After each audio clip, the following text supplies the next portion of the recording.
création instantanée d'un mouvement perpétuel. C'est ce que je voulais vous montrer à travers ce petit dessin. C'est exactement ce que nous disent les physiciens aujourd'hui dans la physique quantique. Les Chinois ont découvert ça il y a 5000 ans. Aujourd'hui, les physiciens nous disent que la matière, la plus petite particule de matière observable, subatomique, qu'on appelle le quantum, se comporte, selon qu'on l'observe ou non, de manière corpusculaire ou ondulatoire. Hein? J'aime bien commencer par ça. Pour ceux qui sont déjà venus à une de mes conférences, vous allez vous dire, elle répète toujours la même chose. Mais c'est important pour moi d'introduire le Qigong par ce concept-là. Parce que le Qi, ce n'est pas quelque chose qu'on peut isoler. Hein, les Chinois disent, le Qi est dans l'homme, mais l'homme est dans le Qi. D'accord? Donc ce mouvement perpétuel, hein, qu'on pourrait appeler Om pour les Indiens, d'accord?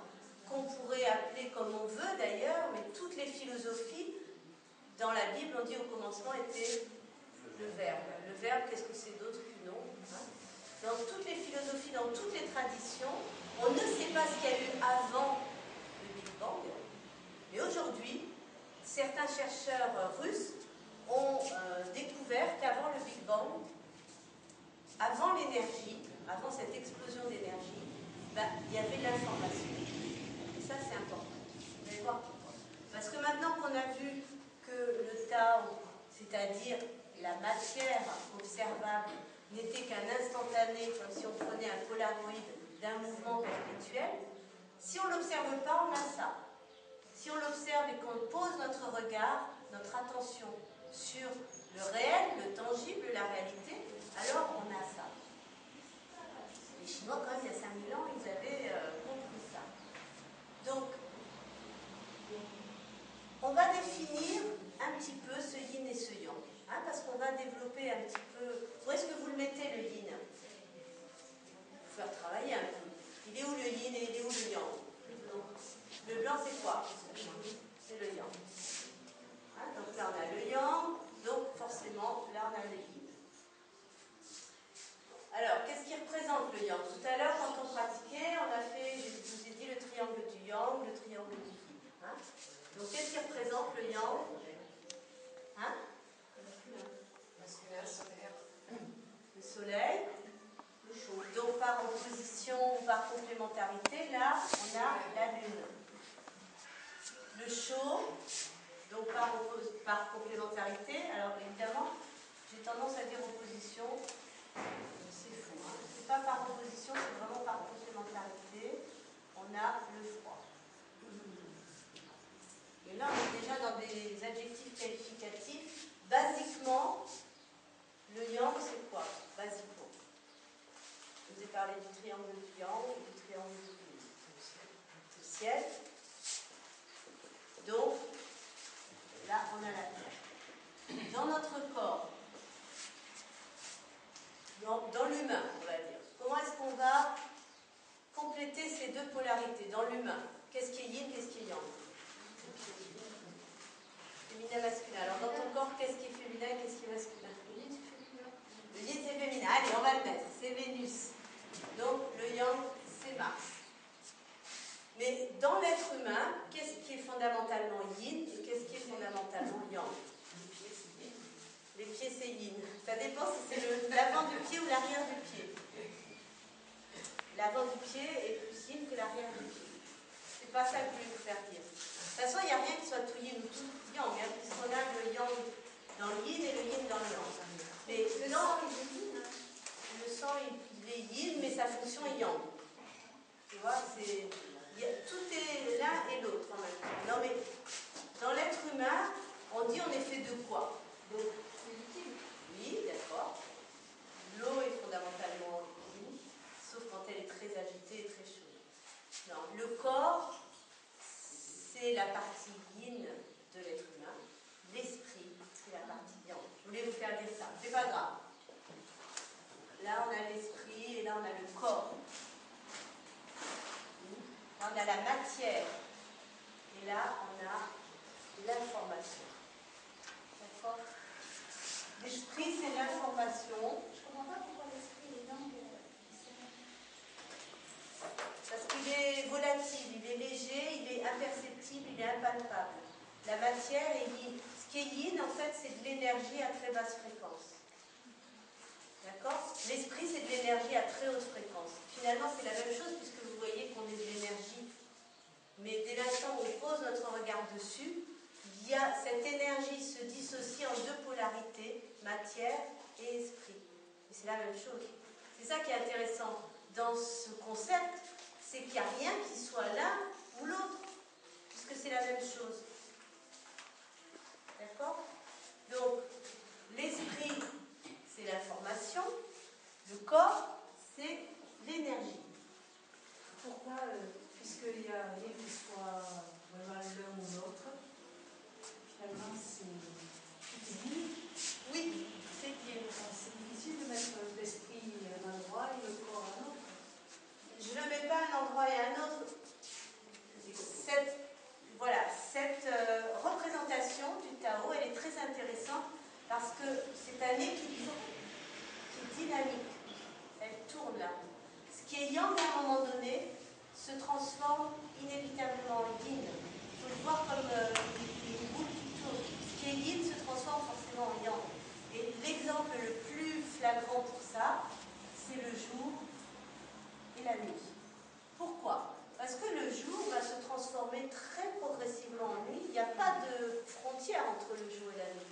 Et la nuit va se transformer très progressivement en jour. On ne la voit pas, la frontière. Là, on sent que c'est quoi la différence entre le jour et la nuit? Il n'y en a pas. C'est le soleil qui passe de l'autre côté. Enfin, la Terre qui tourne autour du soleil et on voit moins le soleil. Mais en fait, le soleil, il est toujours là. C'est vraiment l'exemple par excellence qui montre bien que tout est l'un et l'autre, pas l'un ou l'autre. Ça, dans notre conception occidentale, on a tendance à penser l'un ou l'autre. Non, c'est l'un et l'autre. Pourquoi on a tendance à penser comme ça? Parce qu'on pense avec notre cerveau gauche, qui est rationnel, cartésien. On a été formaté comme ça pour penser avec une vision dualiste des choses, l'un ou l'autre. Eux, les Chinois, depuis 5000 ans, s'ils ont été capables de concevoir ce qu'on découvre nous depuis 30 ans avec la physique quantique, c'est qu'ils pensaient avec leur cerveau droit, global, intuitif, réceptif. Hein. Ce genre de choses, ils l'ont, comment dire, ils ont été inspirés, ils l'ont reçu intuitivement, ils ne l'ont pas réfléchi avec des calculs, des microscopes, des ordinateurs. Hein, et pourtant, aujourd'hui, c'est très scientifique. Donc, le corps matière, donc l'énergie matière, hein, pas l'énergie, parce que ça aussi, c'est de l'énergie. Donc, ce que découvrent aujourd'hui les physiciens russes, c'est qu'avant le Big Bang, il y avait l'information. C'est intéressant quand même, hein, puisque nous, avec notre vision des choses, on a une vision très matérielle du monde, de l'univers, alors qu'en fait, l'univers n'est fait que d'informations qui s'est condensée et qui s'est matérialisée. Donc, le concept du Tao a progressivement alimenté la philosophie, la cuisine, la diététique, les sports, tout le mode de vie chinois est fondé sur ce concept du yin et du yang, qui n'est pas le yin ou le yang, mais qui est le yin et le yang. D'accord? Alors maintenant, on va voir un petit peu qu'est-ce que le Qigong va nous apporter par rapport à ces deux polarités.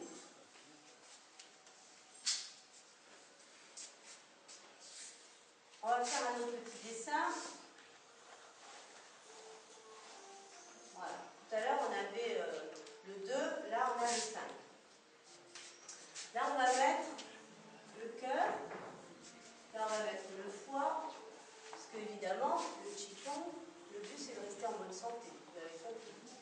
Rester en bonne santé, vivre longtemps, c'est-à-dire que la recherche des Chinois, c'était la longévité, hein, l'élixir de longévité. l'alchimie interne, le travail de l'alchimie interne était destiné à prolonger la vie. Donc ils se sont intéressés à la santé avec toujours ce concept de yin et de yang. En face du foie, on a le poumon, là on a la rate, et là on a le rat. Alors on a donc pour les Chinois 5 organes majeurs et 5 entrailles. Les organes majeurs, ce qu'ils appellent les organes trésors, c'est les organes vitaux qui sont pleins, qui thésaurisent l'énergie ou le sang. Et puis on a 5 entrailles creuses qui sont associées à ces 5 organes, qui sont la vésicule biliaire associée au foie, c'est logique, la vessie associée au rein, c'est logique aussi, l'estomac associé à la rate, c'est logique puisque la rate gère le système digestif. Le poumon, c'est un petit peu plus complexe pour nous à comprendre, il est associé au gros intestin, et le cœur à l'intestin grêle. Alors, à quoi vous fait penser cette étoile? Elle est un petit peu tordue. Ça vous fait penser à quoi? Si je fais ça, un être humain. On voit bien là.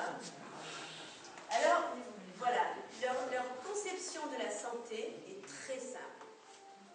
Elle est basée sur l'interrelation entre chaque organe et chaque viscère, entre chaque couple organe-viscère. Et chaque couple organe-viscère, pour eux, ne sont pas que de la matière physique, puisque vous avez vu qu'avec ce concept-là, c'est pas possible d'imaginer la matière physique qui ne soit que physique. C'est pas possible. Donc pour eux, chaque organe constitué de matière est aussi constitué de cette information dont on parlait tout à l'heure. Et cette information dont on parlait tout à l'heure, dans notre corps, à quoi elle va être reliée? Qu'est-ce qui peut influer sur nos organes dans notre fonctionnement interne? L'énergie, oui, l'énergie, elle fait fonctionner les organes. Les astres. Les astres. Les astres, oui, bon alors si tu veux qu'on place les astres, là on place Jupiter, là on place le Soleil, là on place Mercure et la Lune, là on place Saturne, pour ceux qui s'y connaissent et qui sont intéressés, et là on a Vénus, et là on a Mars en plus. Mais c'était pas ça que je voulais vous dire. Les émotions? Voilà, les émotions. Tout le monde sait que lorsqu'on a eu une grande peur, on se fait pipi dessus. Tout le monde a vécu ça au moins une fois dans sa vie quand on était petit. La peur, elle est là. C'est les reins. Vous voulez que je change un peu de couleur? On va mettre les émotions en rouge. Les émotions. Pour les Chinois, les émotions font partie du fonctionnement physiologique. Ils disent la fonction crée l'organe.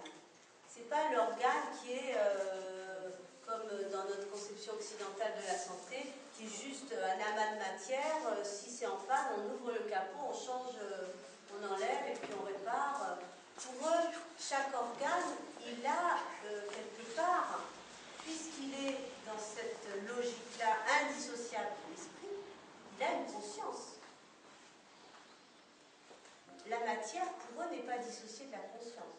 Donc, les reins sont associés à la peur. D'accord? Chaque organe est associé à une émotion. Et chaque émotion peut blesser un organe. Et chaque organe peut réparer aussi un état psychologique, un état émotionnel. C'est-à-dire que pour agir sur notre santé, il faut non seulement agir sur les émotions, mais aussi pour agir sur nos émotions, sur notre état psychologique, il faut aussi agir sur notre santé, par la gymnastique, par l'alimentation, par notre manière de penser, etc. C'est indissociable. C'est vraiment important de le comprendre. Le foie, il est associé à quelle émotion? Colère. Le cœur. L'amour. La joie, en fait. L'amour, la joie, la conscience. On va mettre la joie. Les poumons. La tristesse. La tristesse.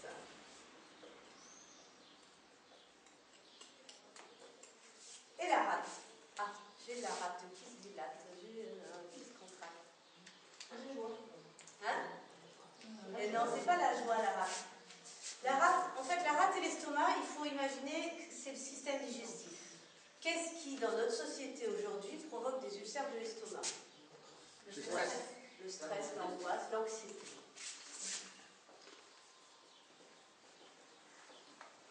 exactement ça. Hein.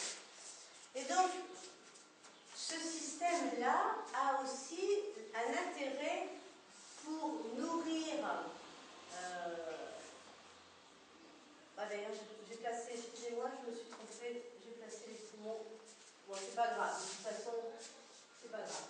Chaque organe peut nourrir le suivant. Hein, c'est-à-dire qu'il y a comme ça une roue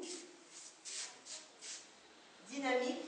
On retrouve notre yin et notre yang, qui va faire que le foie nourrit le cœur nourrit les poumons, etc. Normalement, c'est inversé. Maintenant, c'est la rate. Oui, c'est la rate. Je me suis trompée. C'est la rate ici et les poumons là. Tu pourras nous donner l'émotion positive quand c'est stabilisé? Oui. Rate, poumon. Donc poumon, gros intestin. On ne va pas trop rentrer non plus dans les détails, rate, estomac, mais je vais vous donner l'émotion positive. On va la faire en vert. Donc là, on avait dit tristesse et la anxiété. Donc, c'était pour vous montrer que chaque organe nourrit le suivant dans un cycle d'engendrement qu'on appelle le cycle d'engendrement des 5 éléments. Donc, on va quand même parler des 5 éléments. Vous les connaissez pour les anciens. On va le faire vite. Donc, quel est l'élément associé au foie? Alors, oui, le bois. Là encore, je vais faire une petite remarque. Hein. Les Chinois fonctionnaient par analogie, et pas par analyse comme on le fait nous. Pourquoi ils ont associé le foie au bois? C'est le printemps. Le foie, il se régénère C'est le seul organe qui se régénère si on le coupe. Comme le bois. Ouais. Si on coupe un bout de foie, il repousse. À quoi ils ont associé le cœur? Alors, je vous ai mis les planètes là, ça peut vous donner une indication. Le soleil, on n'est pas encore dans les saisons, on est dans les éléments. Le feu. La rate. Alors, la rate, en fait, pourquoi je me suis trompée? Parce qu'en principe, normalement, elle se trouve au centre. Elle se trouve là, la rate. Parce qu'on considère, si on devait faire la. Comment dire?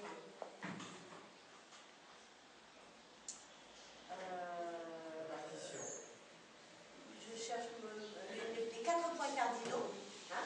Donc là, on a le feu, le soleil. Pour vous trouver le soleil, qu'est-ce que vous faites? On lève la tête. On lève la tête. Et donc, le soleil, il est au sud. Donc, pour trouver le sud, les Chinois, ils ont levé la tête, ils se sont dit le sud est là. Donc, si le sud est là, ben, le nord est là. Si le nord est là, l'est est là, donc l'ouest est là.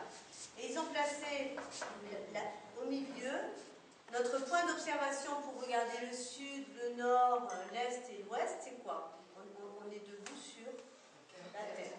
Donc la Terre, elle est au centre pour eux. Et après, quand ils l'ont placé sur la roue d'engendrement, ils l'ont placé au sud-ouest. Et là, on a au nord-est, pour ceux qui s'y connaissent un petit peu, le triple réchauffeur et le maître du cœur.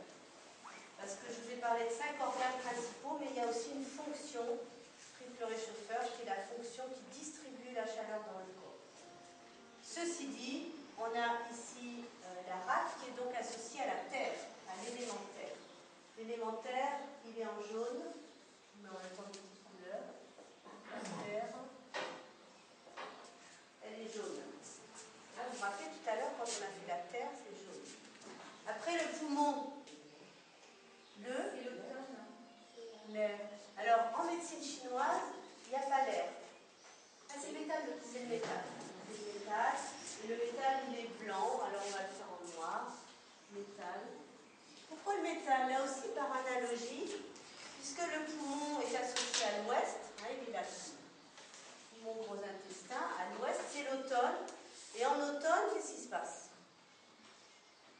Première chose qui se passe, les feuilles changent de couleur, elles ont une couleur un petit peu jaune-orangé, c'est la couleur du métal en fusion. Et les feuilles se séparent des arbres, les feuilles tombent des arbres. On dit le ciel se sépare de la terre. Et le métal, il coupe, il sépare en fait. Hein. C'est une énergie qui sépare. Comme le poumon sépare l'air vicié de l'oxygène, et comme le gros intestin sépare les particules indésirables des nutriments qui sont absorbables par la barrière intestinale. Hein? Il fonctionne toujours par analogie. Le métal sépare. Et la tristesse, elle est aussi liée à la séparation. Souvent, les problèmes, c'est la tristesse, la mélancolie. Vous remarquerez, si vous avez dans votre environnement un asthmatique, ce sont des gens mélancoliques. Et à l'origine, il y a souvent un problème de séparation parentale. Donc, on en était, là on a vu le métal, les reins c'est évident. Donc l'eau, c'est l'eau, alors là, il n'y a pas de problème pour trouver. Voilà, on a nos 5 éléments. Hein, donc il n'y a pas l'air en médecine chinoise. Il y a l'air en médecine ayurvédique. Il n'y a pas l'air en médecine chinoise. Donc ils ont associé évidemment ces éléments à des points cardinaux, hein, et à des saisons. Alors on ne va pas rentrer dans toute cette complexité, bien que ce soit finalement très simple, par analogie à comprendre. Évidemment, on a le feu, la joie, le cœur, le soleil, le sud, donc c'est forcément quelle saison? L'été. Hein. Donc si là on a l'été, bah là, le bois, on a le printemps, là on a la fin de l'été, là on a l'automne et là on a l'hiver. Hein, les reins, l'hiver, l'eau. Et par analogie toujours, on peut transposer ce cycle d'engendrement au cycle d'une vie humaine. On a la naissance au printemps, ensuite on a la croissance en été, le feu qui monte, la croissance aussi des cultures, parce que ce principe-là, il l'utilisait aussi en agriculture. Hein, parce qu'ils observaient les étoiles, ils observaient les planètes, et donc ensuite on commence à maturer, hein, la rate, la fin de la saison d'été, c'est la maturation. Ensuite, il y a la vieillesse au moment de l'automne, et la vieillesse est associée à la tristesse, et ensuite il y a la mort, hein, et ensuite il y a la renaissance. Donc c'est vraiment cette conception, cyclique de la vie qui a basé complètement leur philosophie, aussi leur agriculture, et donc cette médecine qui est vraiment, pour moi, l'une des plus précises, des plus pointues, et surtout des plus logiques. Parce que lorsque vous avez le foie en difficulté, hein, c'est qu'il est souvent nourri par des peurs, et les reins vont nourrir le foie, parce que dans ce concept d'engendrement, chaque organe est la mère du suivant. Hein, les reins sont la mère du foie, la foie est la mère du cœur. Donc les reins, c'est la grand-mère du cœur. D'accord? Et donc, les reins vont nourrir le foie, puisque la mère, elle nourrit son enfant. D'accord? Les reins nourrissent le foie. Donc si on est en vide au niveau du foie, si on a un foie faible, on va stimuler les reins. On ne va pas agir sur le foie. Et si on a le cœur faible, on va stimuler le foie pour nourrir le cœur. Hein, il y a cette logique de renforcer en amont plutôt que d'aller avec des médicaments ou avec même une pharmacopée, agir directement sur l'organe. Ils vont toujours agir en amont de la difficulté, du problème, pour renforcer plutôt qu'affaiblir. Par contre, si j'ai le cœur en excès, pour le freiner, je ne vais pas pouvoir agir sur le foie, sinon ça va l'exciter. Et bien, je vais agir sur la grand-mère. Parce que pour eux, la mère nourrit, mais la grand-mère sévit. Hein? C'est ce qu'on appelle le cycle de contrôle. Cette étoile noire, elle sert à ça. Elle va contrôler. Les reins contrôlent le cœur. Parce que l'eau éteint le feu. C'est logique. Hein? À son tour, le cœur, il va contrôler le poumon. Pourquoi? Parce que le feu fait fondre le métal. Et le poumon va contrôler le foie parce que le métal coupe le bois. Vous voyez? Et le foie, il va contrôler, donc le bois va retenir la terre. Le bois retient la terre et la terre retient l'eau. Il n'y a que la terre pour endiguer une inondation. Vous voyez, on a ce cycle rouge qui engendre, qui nourrit, c'est un cycle de nourrissage, d'engendrement. Et on a en noir le cycle de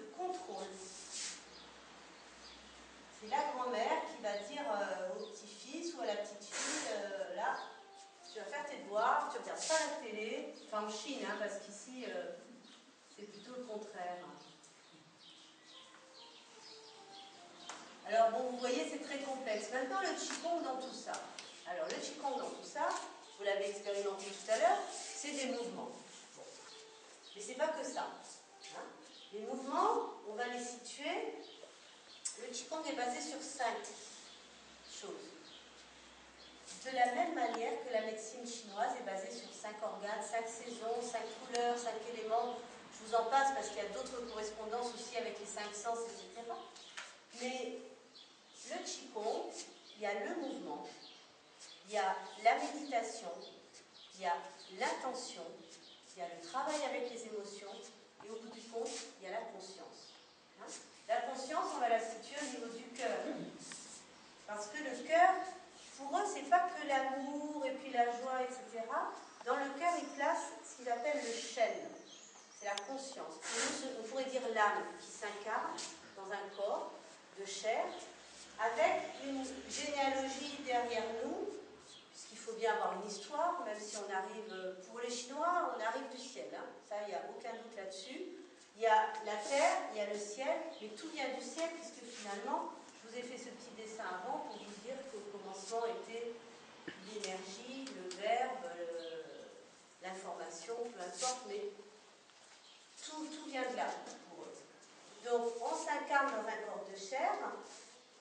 Entre les deux reins, on a une zone qu'on appelle Mingmen, la porte de la vie ou la porte du destin, qui a engrammé l'information de 6 générations derrière nous. C'est notre terrain, notre matière. Hein. On emprunte un corps de chair avec une histoire, une généalogie, avec des ancêtres. C'est pour ça qu'ils ont le culte des ancêtres. Ils respectent les ancêtres parce qu'ils savent très bien que ce qu'ils sont eux aujourd'hui, c'est pas le fruit du hasard, c'est le travail de tous ces ancêtres. Et que si on a de temps en temps, tiens, une inspiration ou un geste qui vient spontanément comme ça pour aller forger ou couper du bois ou faire du modelage ou je sais pas, de la peinture, de la photo, ça peut être simplement une information qui nous vient d'un ancêtre, qui nous a été transmise par cette zone du Mingmen, la porte de la vie ou la porte du destin. Ça, je ne sais pas si ça vous est arrivé, des fois dans les familles on dit oh il joue du violon comme son grand-père, ah il a les yeux bleus comme sa grand-mère, il est myope comme son arrière-grand-père, ah, et puis il a le talent de... Ben, c'est ça, c'est cette information, on ne sait pas comment, mais c'est transmis. Et le Shen, la conscience, elle s'incarne au niveau du cœur, le tantième moyen. Hein? On a 3 tantièmes, inférieur, moyen, supérieur. Le corps, les émotions et l'esprit. Et ces émotions-là, on pourrait les situer au niveau de cette petite membrane-là.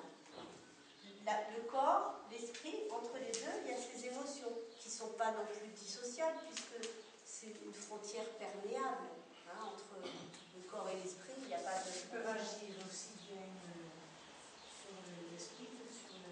Absolument, puisque c'est vraiment l'intermédiaire en fait, le passage entre le corps et l'esprit, il y a les émotions. Donc je parlais de la conscience.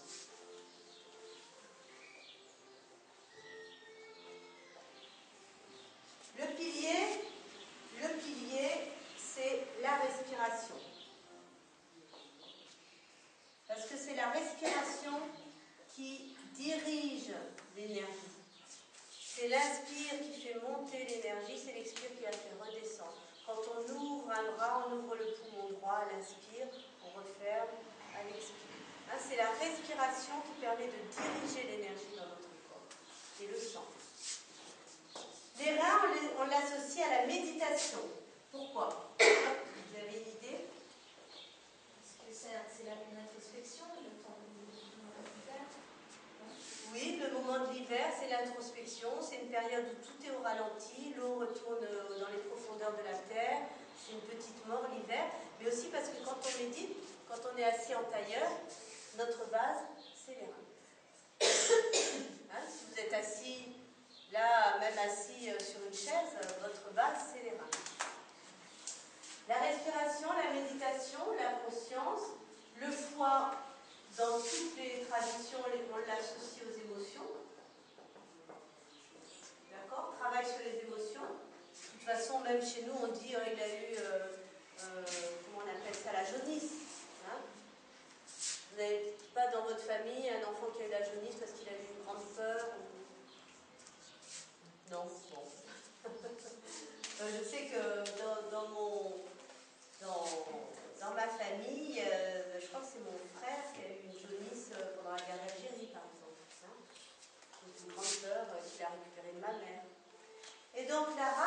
traiter la Terre, à quoi on peut l'associer d'après vous dans le travail du Qigong? Pour ceux qui Qigong déjà. Ah. Les Chinois l'appellent le Yi. C'est l'intention. L'intention. Pourquoi on fait tel mouvement? Avec l'intention d'envoyer l'énergie dans le méridien du gros intestin. Pourquoi on fait ce mouvement? Avec l'intention d'ouvrir le méridien du poumon. Pourquoi on fait ce mouvement? Avec l'intention de faire remonter l'énergie de la terre par les plantes de pied. Tout est intention finalement. S'il n'y a pas l'intention, le mouvement il est vide. Il peut être très beau, très esthétique, mais il ne sert à rien. Voilà. Donc l'intention, c'est le travail de la rate. Parce que la rate est associée au centre, la terre, le centrage, la concentration, la réflexion. Et aussi l'intention. Quelle intention on met dans le mouvement? Voilà, c'est le dernier pilier du Qigong, l'intention. Yi. Yi, Shen, Qi. Les émotions, je sais plus comment ça s'appelle. Et Jing. Voilà. Ben, je vais en rester là parce que j'ai beaucoup parlé. Je vais laisser un petit temps de parole si vous avez des questions. Tu peux nous dire l'émotion positive? Ah oui. Ah, quand elle a quelque chose dans la tête, Agnès. Là, parce que T'as raison, t'as raison, t'as raison. On va le mettre en vert. Hein. j'ai oublié quelle était l'émotion positive du poumon, mais c'est même si on peut pas. C'est difficile à trouver. Je vais vous mettre sur la voie. Ce mouvement qui ouvre les poumons et le referme s'appelle mettre le souffle en ordre. Ah, c'est l'ordre. Oui, c'est ça. C'est l'ordre. Bon, c'est résumé, c'est l'harmonie, c'est la sérénité. Quand on a une maison bien rangée, on peut être serein. Hein, voilà, c'est l'ordre. Mettre le souffle en ordre. Alors, l'émotion positive par rapport à la peur. C'est pas le courage. Mais l'ordre, c'est pas Non, c'est pas on va dire la sérénité. Mais c'est important de comprendre que c'est le fait de structurer au niveau de la rate qui va générer cette sérénité, l'ordre, la sérénité. Oui, l'harmonie. Bon, l'harmonie, en fait, c'est la cohérence. Voilà. La sérénité. Moi, j'arrive tout à fait au hasard, là. Et le cerveau, vous le mettez où? Le cerveau, je le mettrai où? Partout. Bon, pas partout. C'est lui qui commande le tout. Le cerveau, c'est de la matière qui véhicule de l'esprit. Donc, pour les Chinois, c'est même pas un organe. Ah, d'accord. C'est totalement inutile. C'est l'ordinateur. Okay. Ouais.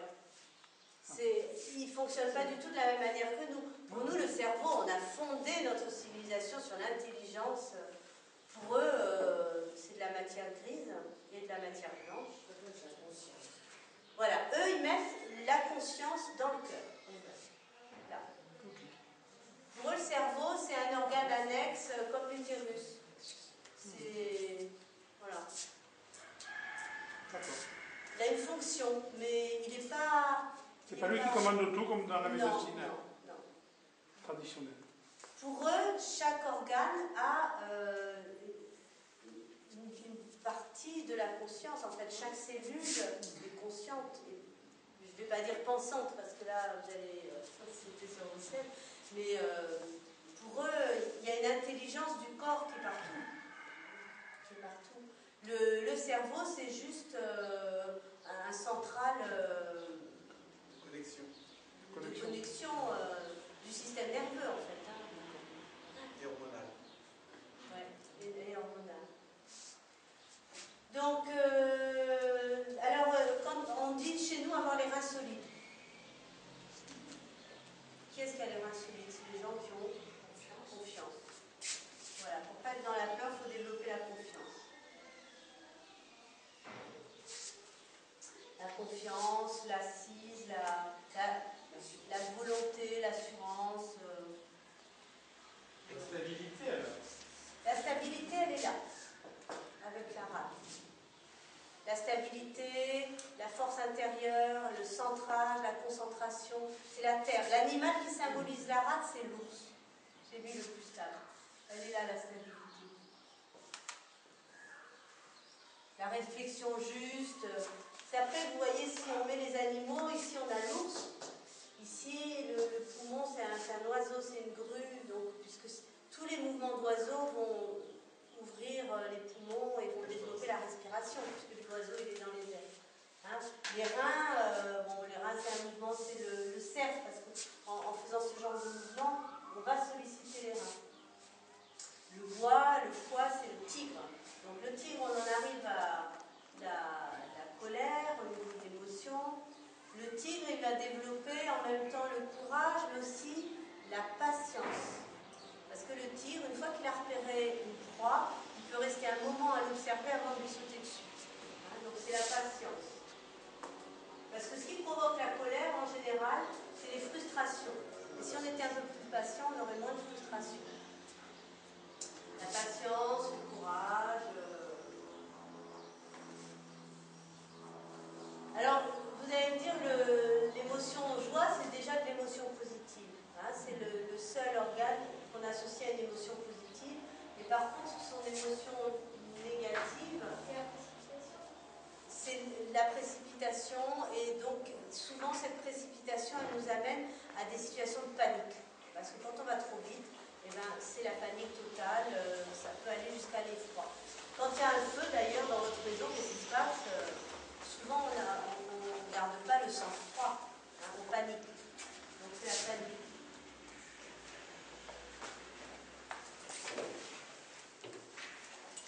Garder son sang-froid, ça veut dire avoir les reins solides, ça veut dire être serein, ça veut dire être stable, et ça veut dire être courageux. Garder son sang-froid. Tout est interrelié, on le voit bien avec ce schéma, et tout s'engendre. Hein, si on est patient, on va être dans la joie. Si on est dans la joie, on peut être stable. Si on est stable, on peut être serein. Si on est serein, on peut avoir confiance. On peut avoir la volonté d'entreprendre. Hein, tout s'articule merveilleusement bien.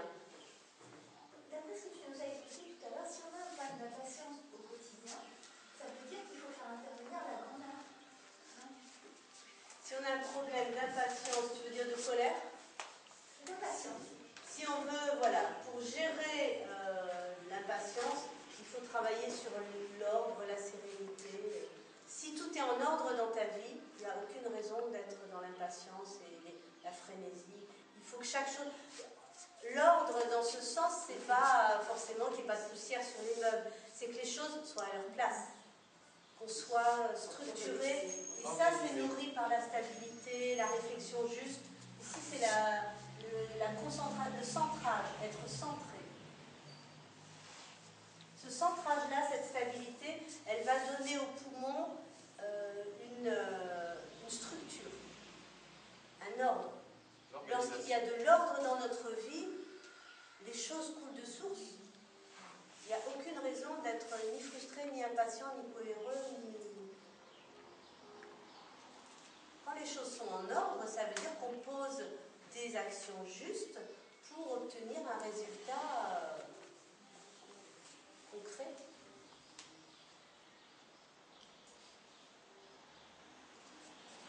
Ça va? Est-ce qu'il y a d'autres questions? Donc voilà, pour résumer, la méditation, le travail sur les émotions, la conscience, l'intention, la respiration. Et tout ça, bien sûr, c'est mis en mouvement. Hein? Parce que vous allez voir quand on va faire des démonstrations, vous n'allez pas sentir la méditation, peut-être un petit peu. Vous allez sentir la respiration, vous allez peut-être sentir le travail sur les émotions, parce que forcément, quand on fait une démonstration, il faut pas avoir le trac. La conscience, ça peut transparaître. Hein? L'intention, si vous voyez l'énergie circuler, vous pouvez la voir. Mais surtout, ce que vous allez voir, c'est du mouvement. Hein? Et le mouvement, il est là. Il est dans cet équilibre dynamique. D'accord? Mais ce que généralement on voit en premier, c'est le mouvement. Or, le mouvement, ce n'est pas le plus important. Le mouvement, c'est la conséquence de tout ce travail-là, en amont. Intention, méditation, respiration, travail sur les émotions et conscience. Voilà, vous avez d'autres questions? Bonjour Eric.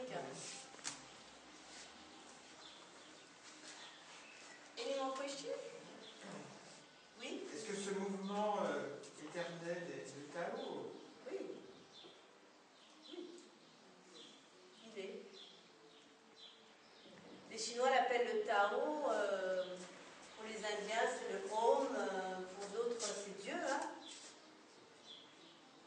Pour d'autres, c'est le grand esprit. Pour d'autres, c'est Brahma. C'est la vie, en fait. La vie, l'univers. Il n'y a pas de différence entre l'extérieur et l'intérieur. Alors, bon, ça, c'est encore quelque chose que je peux expliquer, mais vous allez le voir dans la démonstration. Le travail du Qigong, c'est quoi finalement? C'est harmoniser tout ça. C'est le mot-clé, harmonie. Hein, c'est ce que tu disais d'ailleurs.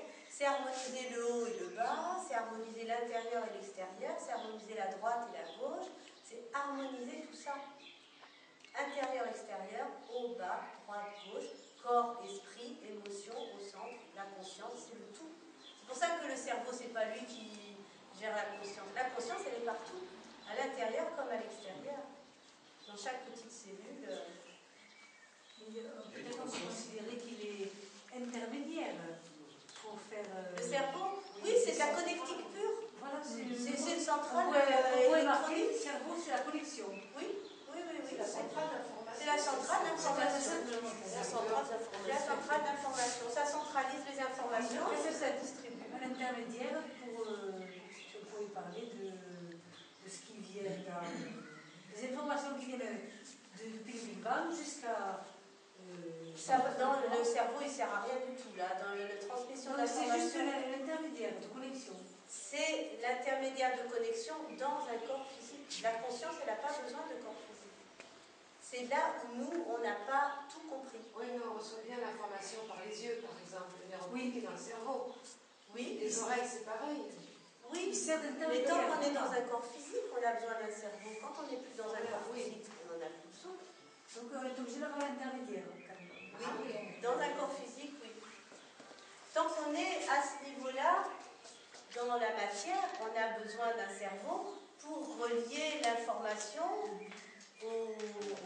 à la matière.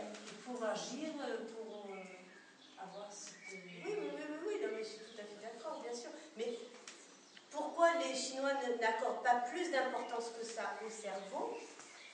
Ils accordent plus d'importance à l'intestin qu'au cerveau. Ils disent que l'intestin, c'est le second cerveau.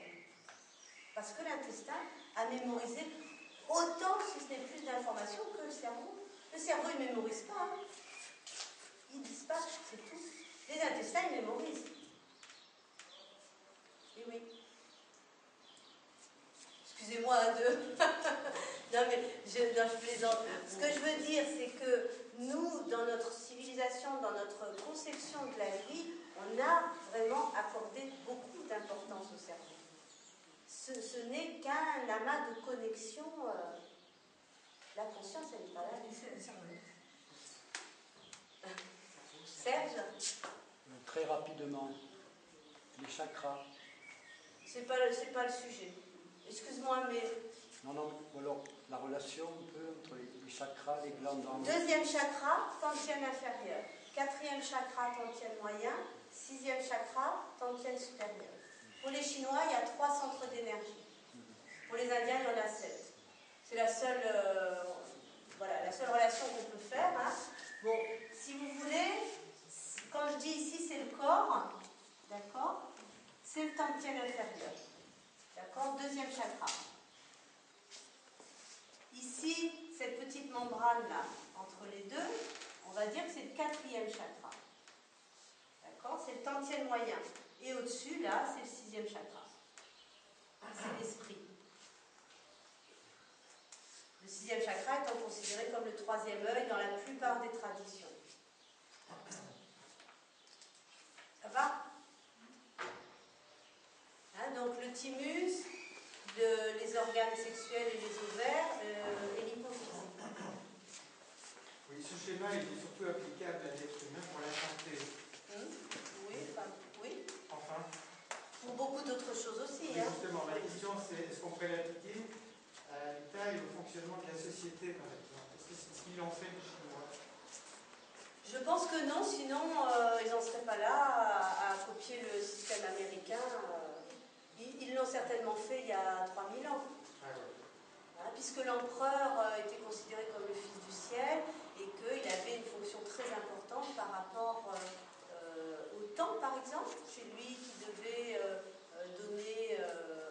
saison le lancement de la nouvelle saison, qui disait de quelle couleur il fallait s'habiller, etc. Mais aujourd'hui, non. Aujourd'hui, avec la révolution culturelle et Mao, ils ont complètement détruit ces connaissances-là. Ils ont brûlé des livres, ils ont arrêté de transmettre ces connaissances-là. Que maintenant, aujourd'hui, des Chinois exilés en France tentent de retrouver pour transmettre. Il y a beaucoup de connaissances qui se sont perdues. Les moines taoïstes avaient laissé des enseignements oraux qui se sont perdus au moment de la révolution culturelle. Je ne sais pas qui est cette dame. Bonjour madame. Bonjour. D'accord. Parce que nous avons le conseil municipal. Ah, d'accord. Merci d'être venu alors. Je vous en prie, je vous en prie. Tu me raconteras ça, hein. Merci Lucette. Il ne faut pas être partout, hein. Oh, je sais, il y a des moments. Il y a des enfants où j'ai l'impression que le cours, ça c'était un cul, et puis bon, le chiffre, c'est pas Qu'est-ce que tu sais par rapport à ces... C'est le pinyin, si tu veux, c'est le pinyin,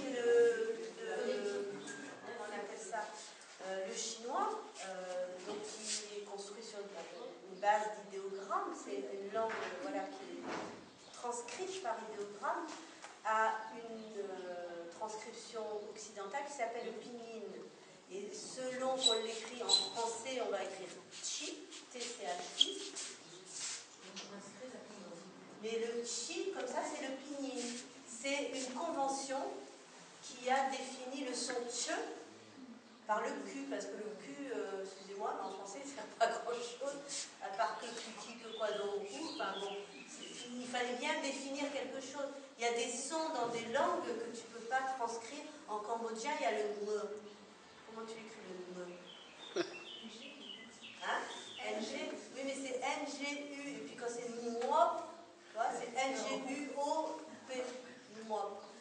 Donc, si tu veux, il y a des langues qui doivent définir des conventions de transcription. D'accord. Et alors, en Hong, donc c'est un G, la première lettre, c'est pas un Q. Non, c'est un G. Et on dit On dit Kong. On dit K pour le G. Voilà. Chikong. Alors, il y en a qui écrivent Chikung. Chikong. Les Chinois disent Chikong. Est-ce qu'il y a un lien avec le Viking?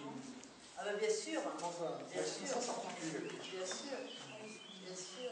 Le livre des mutations est antérieur à beaucoup de traditions chinoises, et beaucoup de traditions chinoises sont fondées sur le livre des mutations. Et puis le lien s'est perdu, mais c'est totalement cohérent. Il y a le bagua là, hein. Les 8 trigrammes, ils sont là. Hein. On ne les voit pas, mais ils y sont. Les 8 trigrammes, voilà. Ils sont là. Hein. Tu as sud-ouest, nord-est, sud-est, nord-est. Et là, tu as le yin. Là, tu as le yang. Hein. Et puis, petit à petit, tu déclines comme ça. Hein. Le bagua, il y a même des enchaînements de bagua qui montrent les 8 trigrammes. Bien sûr. Oui, oui. Après, bon, ces liens-là, il faudrait en parler pendant des heures pour vraiment les définir. Deuxième question, c'était ce que tu dis par rapport au travail des émotions. Comment j'arrive en Oui. Peut-être ça a été dit, hein. Mais tu travailles de conscience, du mouvement, etc. Ouais. Et tu travailles des émotions, comment on travaille les émotions? C'est en prenant conscience, justement, par la méditation, des émotions qui, dans notre vie, vont affecter notre fonctionnement psychologique, et de travailler avec la respiration, la stabilité, sur la transformation de ces émotions. Le Qigong va permettre de transformer notre fonctionnement, on va dire, répétitif, en prenant conscience que l'antidote de la colère, c'est la patience. Si on n'en prend pas conscience, on est toujours victime de nos fonctionnements répétitifs. Le fait d'en prendre conscience, déjà on va prendre un peu de recul, et puis quand on travaille le corps, on travaille les organes, donc les organes vont agir aussi sur notre état psychologique. C'est ça qu'ils ont compris les Chinois. Si on a un corps en bonne santé, d'ailleurs il n'y a pas une expression française qui dit quand la santé va, tout va. Quand la santé va, tout va. Eh bien, ils avaient compris ça. Les médecins, ils étaient payés que si on était en bonne santé. Quand on était malade, ils n'étaient pas payés, c'est qu'ils n'avaient pas fait leur boulot. Donc le fait de stimuler notre fonctionnement énergétique pour garder des organes en bonne santé, eh bien, ça te met dans un état global d'harmonie, de sérénité, de stabilité, de courage. Entreprendre des choses dans sa vie, ça ne devient pas une montagne, c'est normal. Hein, c'est ce que je disais, quand les choses sont à leur place, ça roule.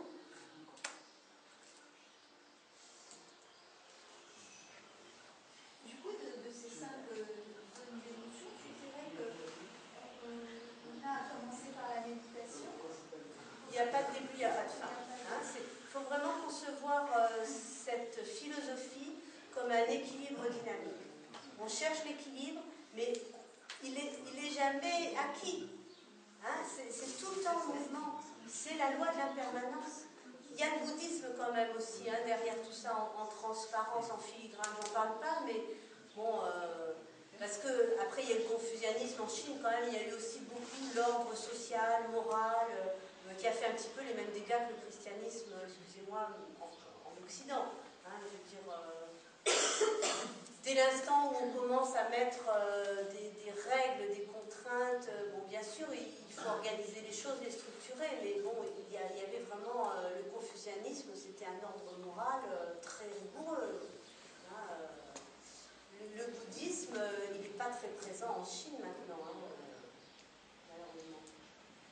Mais cette philosophie de l'impermanence, elle est partout en Asie de toute façon. Hein. Heureusement que le bouddhisme a suivi la route de la soie quand même. Hein. D'Inde jusqu'au Japon, c'est passé par la Chine, hein, avec le Sri Lanka, le Japon, la Corée, etc. C'est arrivé en Chine il y a 2500 ans.